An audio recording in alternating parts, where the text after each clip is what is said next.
إن الحمد لله نحمده ونستعينه ونستغفره ونؤمن به ونتوكل عليه ونعوذ بالله من شرور أنفسنا ومن سيئات أعمالنا من يهده الله فلا مضل له ومن يضلل فلا هادي له ونشهد أن لا إله إلا الله ونشهد أن محمدا عبده ورسوله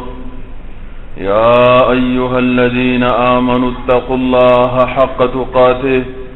ولا تموتن إلا وأنتم مسلمون يا أيها الناس اتقوا ربكم الذي خلقكم من نفس واحدة وخلق منها زوجها وبث منهما رجالا كثيرا ونساء واتقوا الله الذي تساءلون به والأرحام إن الله كان عليكم رقيبا يا أيها الذين آمنوا اتقوا الله وقولوا قولا سديدا يصلح لكم أعمالكم ويغفر لكم ذنوبكم ومن يطع الله ورسوله فقد فاز فوزا عظيما أما بعد فإن خير الحديث كتاب الله وخير الهدي هدي محمد صلى الله عليه وسلم وشر الأمور محدثاتها وكل محدثة بدعة وكل بدعة ضلالة وكل ضلالة في النار إن الله وملائكته يصلون على النبي يا أيها الذين آمنوا صلوا عليه وسلموا تسليما اللهم صل على محمد وعلى آل محمد كما صليت على إبراهيم وعلى آل إبراهيم إنك حميد مجيد اللهم بارك على محمد وعلى آل محمد كما باركت على إبراهيم وعلى آل إبراهيم إنك حميد مجيد درنو قدرمنو در رمضان مبارک میاش داورونو دا عمل میاش دا عبادت میاش دا ذکر اذکار میاش دا قرآن عظیم شان د تلاوتونو میاش دا نوم عبادت چې زمونږ استاد په دین کې جایز ده دا د هغې عبادت میاش ده عزتمندو روزه کې د هر یو عمل دو چند اجر الله جل جلاله ورکړي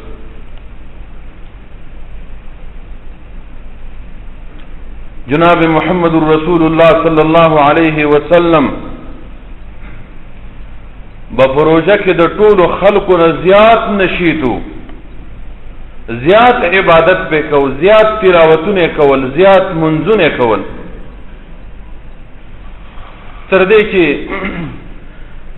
جبرئیل امین براته او جناب محمد رسول الله صلی الله علیه وسلم به د قرآن عظیم شان تلاوت ورته کو قرآن به ورته اورو د قرآن عظیم شان تلاوت به کو گردان به کو ما تاسو ته یو حدیث بیان کړو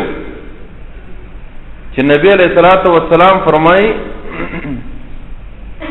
چې نیکی الله جل جلاله انسان هر یو عبادت د هغې دو چند اجر ورکوي كل عمل ابن آدم يضاعف الحسنه هر عمل د بني آدم د هغې نیکی ثوابونه دو چند کیږي الى 10 امثالها لس چند درجه لس کرتی د هغې زیات ثواب رب العالمین ورک الا الصوم مگر روجه نو لس چند اجر او ثوابونه ورکوي رب العالمین الى 700 ضعف تر 100 پورې. نو چې د الله خوښه شي چاته 100 ورکړي، دا د انسان د زړه پورې، د هغه د خشوع، د هغه د تقوا پورې تعلق لري. انسان کې چې څومره زهد او تقوا وا، انسان څومره متوجه رب العالمین ته، د انسان عبادت څومره د نبی علیہ الصلوۃ والسلام په طریقه ده، د مونځ په کومه طریقه باندې ده. آیا دا مونځ د پښتنو مونږ ده، د ورزشونو مونږ ده، عسکري مونږ ده، فوجي مونږ ده، کنه دا مونږ محمدي مونږ ده؟ دا هغه عبادت دی چې کومه طریقې سره جناب محمد رسول الله صلی الله علیه وسلم کړو، او که هغه عبادت دی چې زمونږ استاد پلرونو او نیغانو کړو. طبعا دا پکې فرق د پلار او د نیکه او د نیا مونږ کې کوم چې الله او رسول ویلي هغه مونږ جدایي. حضرت عائشہ صدیقہ ام المؤمنین رضی اللہ تعالی عنہا فرمائی وی نبی علیہ السلام به د شپې منځ کوو 3 رکعت منځ به وک فلا تسأل من حسنهن وطولهن دا چې خسته منځ به وکړو چې ته دې منځ د وګدوالي تپوس مکوه، د دې منځ د ښایستوالي تپوس مکوه چې څومره اوږد رکعات کوو، څومره اوږد قرائت ورپکې کوو، د دې سوال به نه کې. اوږد منځ کوو، اوږد تلاوت پکې کوو، اوږده سجده کوله، اوږده رکوع یې کوله. الله دې موږ او تاسو باندې خپل فضل او رحم وکړي. موږ او تاسو چې کومه رکوع کوو، کومه سجده کوو، سبحان الله. زه نه پوهېږم چې د کمپیوټر نوم زما استاد هغه ذکر اذکار هغه تیز یوازې سر چټ کړي بیته اوچت کړي ډایرکټ سجدې ته منډه کړي. نو زما مسافر وروره کوشش کوه چې رکوع دې د رکوع په طریقه وي، سجده دې د سجده په طریقه وي، قومه دې د قومه په طریقه وي. نبی علیہ الصلوۃ والسلام چې به رکوع وکړه نو داسې به ودرېده چې جام به له خلکو په شا باندې ایښوده، هغه به نه و. صحابه کرامو چې به کله سجده باندې پراته وو نه دې دونه اوږده سجده به یې کوله چې د غرونو ځناور به راتلل، د هغې په شا باندې به اوښته پته ورته نه لګېدله چې دا انسان دی. هغې به دا خیال و چې دا یو ډیرکۍ ده د خاورې، یا دا یو کمره ده،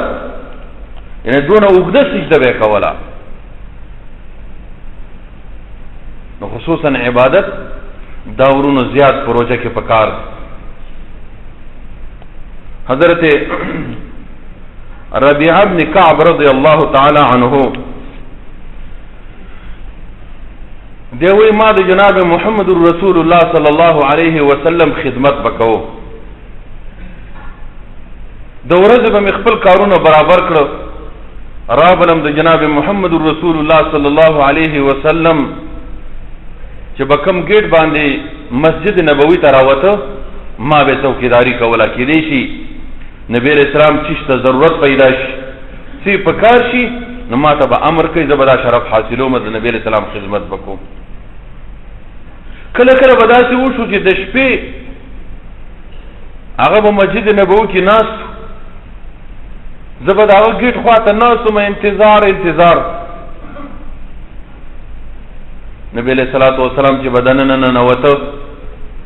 نو هغه به اذکار سبحان الله سبحان الله سبحان الله سبحان الله الحمدلله الحمدلله الحمدلله دا ذکر اذکار به کوو وای زه به ستړی شم، بیا برالم کې به ناست د نبی علیہ السلام اذکار به ما اورېده. نبی علیہ الصلوۃ والسلام د دې صحابي حرص او اخلاص لیده. هر یو صحابي، هر یو مؤمن مسلمان د نبی علیہ السلام زیات خدمت کو، ځکه هغه سید الکونین، حبیب رب العالمین، افضل الاولین والآخرین، سید الاولین والآخرین. نو هر یو صحابي بخفه اخلاص دغه خدمت کو. نو دی به د شپې ناوخته پورې ورسره ناستو، انتظار به یې کو، د هغه څوکیداري به یې کوله. نبی علیہ الصلوۃ والسلام ته وفرمایل یو شپه ربیعه صاحب مانا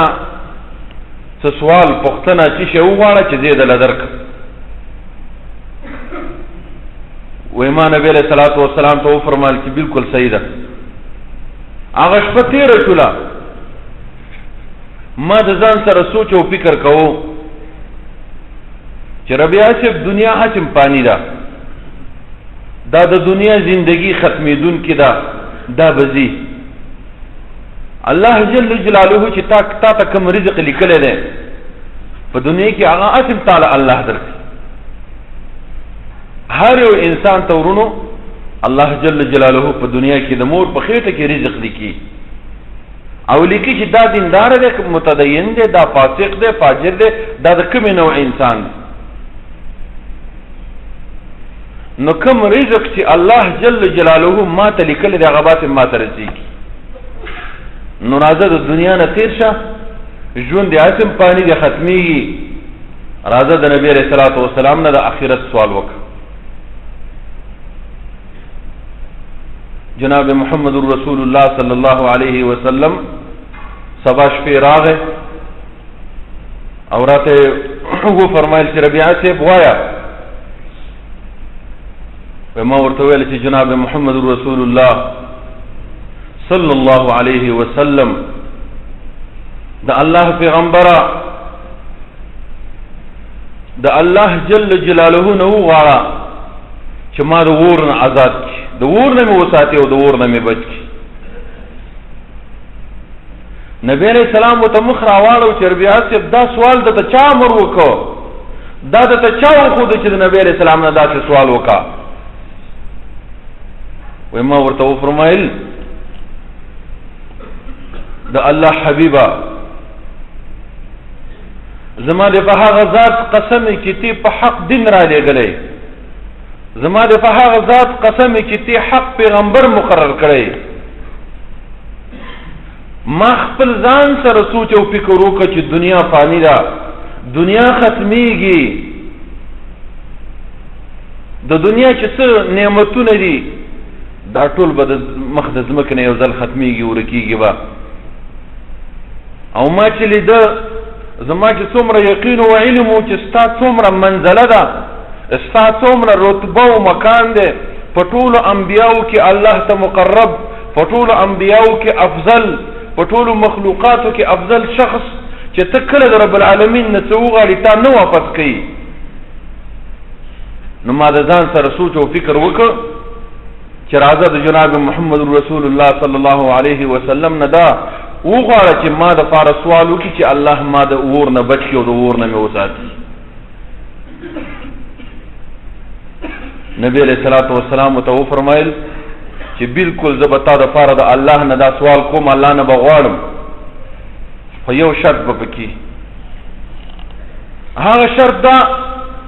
چې فاعنی علی نفسک بکثرة السجود ما سره به په خپل نفس کې کومک کې چې ته به زیات عبادت کې زیات سجدي به رب العالمین لکې یعنی نفلی عبادتونه به زیات کې اوږدې اوږدې سجدې به کې اوږدې اوږدې رکوګانې به کې زیات مونځ به رب العالمین لکې دا یو شرط به پکې زه به د الله جل جلاله نه تا دپاره غواړم نورونو سید الکونین خپل ملګري ته فرمایي چې ما نه وغواړه زه به سوال تا دپاره کوم چې څه غواړې در کومې دله هغه وله سوال کوي چې یا الله نه غواړه چې ما د جهنم نه بچ کړي د اور نه مې وساتي نبی علیہ السلام ورته څه وایي زیات عبادت وکړي نورونو د زیات عبادت دا میاشت لسچند اجر رب العالمین ورکوي ورونه نن 12مه روژه ده هغه میاشت چې علماء کرامو زمونږ استادو سلف صالحین او مخکنی او فقهاو بشپږ میاشتې دعاګانې کولې چې الله د دې رمضان د مبارکې میاشتې په لیدلو باندې په دې میاشت کې په عبادت کولو باندې ما یو ځل بیا مشرف کې الله دې میاشت نه مخکې ما ته مرګ مه راکوه، یا الله دې میاشت ته ما یو ځل ورسوه. نه چې کله به د روژې مبارکه میاشت تېره شوه بیا به دعا کوله چې یا الله ما چې کوم عبادت دې میاشت کې کړی دی یا الله چې قبول و منظور کړي. ورونه انسان کمزوری دی، کله چې یو سړی عبادت کوي مونځ کوي شیطان کوشش کوي چې د په زړه کې مختلف وسوات واچوي، مختلف شکوک او شبهات واچوي، خلکو ته وښيي، خلکو ته ځان چې دا انسان د زیات مونځ کوي عبادت کوي نو انسان کمزوری دی. نو یو سړی چې عبادت وکړي بیا د الله جل جلاله نه سوال پکار دی چې الله ما خو دا ناقص دا لږ کم عبادت وکړو الله ته په خپل دربار کې قبول و منظور کړي. وَإِذْ يَرْفَعُ إِبْرَاهِيمُ الْقَوَاعِدَ مِنَ الْبَيْتِ وَإِسْمَاعِيلُ رَبَّنَا تَقَبَّلْ مِنَّا إِنَّكَ أَنْتَ السَّمِيعُ الْعَلِيمُ. ابراهیم علیہ الصلوۃ والسلام ابو الانبیاء د بیت الله شریف بنیادونه وباسي، د بیت الله شریف هغه ابتدایي قواعد جوړوي، د بیت الله شریف دیوالونو تاداو دي، د الله کور جوړوي او به د الله جل جلاله نه درخواست کوي چې یا الله زه خدا کار کوم ستا د کور بنیادونه اقدم ستا کور جوړوم خو الله ته په خپل دربار کې قبول و منظور کړي. پیغمبر چې پیغمبر دی دا سوال کوي. نو ما تعالی خو پکار دی په طریقه اولا سره چې یا الله دا لنډه بوچه عبادت یا الله دا کم عبادت یا الله دا کمزور عبادت ما وکړو یا الله ته قبول و منظور کړي. به سوال پکار دی. نو دی وجنه زمونږ استاد مشورانو به دعاګانې کولې چې یا رب دا شپږ میاشتې به دا سوال کو چې الله ما چې کوم عبادت پروژه کې کړی دی یا الله ته قبول منظور کې په خپل دربار کې. اخنف ابن قیس سے فرمای وزه بیت المقدس تننه وسلم یو ځل یو سپینګیره ګورم چې زیات سجدی لګي الله جل جلاله ته منظور باندې ولاړ دی، اوږده سجده لګي، اوږده رکوع کوي، زیات منځ کوي چې ګورم عبادت باندې منځ کوي ولاړ دی. وای ما تنه تفوس وکړو چې سبا تا چې سلام وګرځو 2 رکعات منځ وکړو کنه 1 رکعت منځ وکړو. وی ما ته فرمایل چې پته نشته خو زما کوشش دا دی چې زیات منځ کوم. ما د خپل محبوب نه اورېدلی دي وی چې کله دا خبره وکړه په جړاش د سترګو نه اوښکې روانې شوې، جړلې کله چې اوښکې ودرېدلې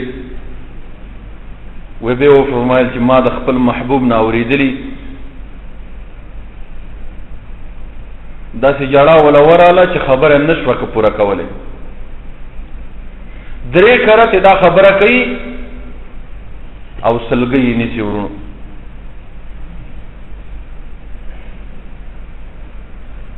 ما د جناب محمد رسول الله صلی الله علیه وسلم نه اورېدلی دي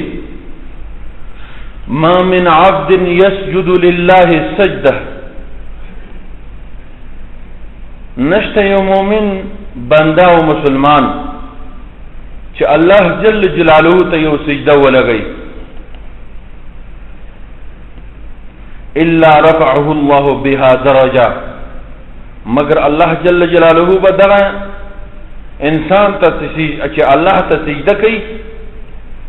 د دې سجدي د وجه نه به یو درجه د دې اوچته کی او د دې سجدي د وجه نه به د دې انسان الله ګناونه معاف او د دې سجدي د وجه نه به الله جل جلاله د تنیکی ولیکي او نیکی الحسنه بعشر امثالها د یو نیکی په ځای باندې لس نیکی نه ور کوي. یو سجده کې لس سجدو اجر الله جل جلاله ورکړي. نمازې ته سجدې ځکه لګولې چې ما د خپل محبوب نه اورېدلې دي چې چا یو سجده الله له وکړه نو الله جل جلاله به د دې انسان درجه بلند کړي او د دې ګناه به معاف کړي او الله به دته نیکي ولیکي د یو سجدې په سر باندې 3 کار رب العالمین ورسره کوي و ما دې به تفوس شو چې څه به ته څوک الله به دې پتا خپل فضل او رحم وکړي و ما ورته ویل چې زه نو هغه راته ویل چې زه ابو ذر غفاری رضی الله تعالی عنه ابو ذر غفاری صاحب رسول الله صلی الله علیه وسلم نورونو صحابه کرامو بدا سے زیات عبادت کو چې چا بریده په منځونو باندې به مبتلا نو کله چا وس کیږي چې د قران تلاوت وکي نو قران له زور ورکی د قران تلاوت نشي کوله نورونو ذکر اذکار احب الكلمات الى الله 4 حدیث کی راضی نبی علیہ السلام فرمایي چې هغه کلمې چې الله جل جلاله ته محبوب دي څلور کلمې دي سبحان الله وبحمده سبحان الله العظيم سبحان الله وبحمده سبحان الله العظيم نبی علیہ السلام فرمایي چې دا څلور کلمې رب العالمین ته محبوب دي نو دا یاد کی دا وي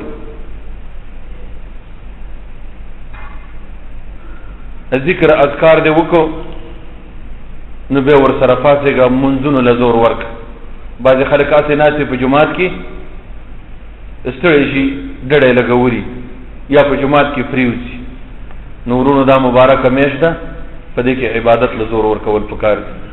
الله دې زمونږ استاد کړه عبادت قبول او منظور کړي الله دې موږ استاد ته مزید د نور عبادت توفیق راکړي بارك الله لي ولكم في القرآن العظيم ونفعني وإياكم بالآيات والذكر الحكيم إنه تعالى جواد كريم ملك بر ورب رؤوف رحيم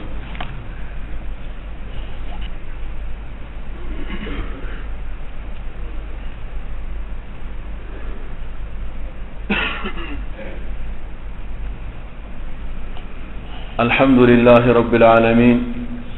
والصلاة والسلام على أشرف الأنبياء والمرسلين وعلى آله الطيبين الطاهرين ومن تبعهم بإحسان إلى يوم الدين اللهم إنك عفو كريم تحب العفو فاعف عنا اللهم إنك عفو كريم تحب العفو فاعف عنا اللهم إنا نسألك العفو والعافية في الدنيا والآخرة اللهم إنا نسألك العفو والعافية في الدنيا والآخرة اللهم إنا نسألك العفو والعافية في الدنيا والآخرة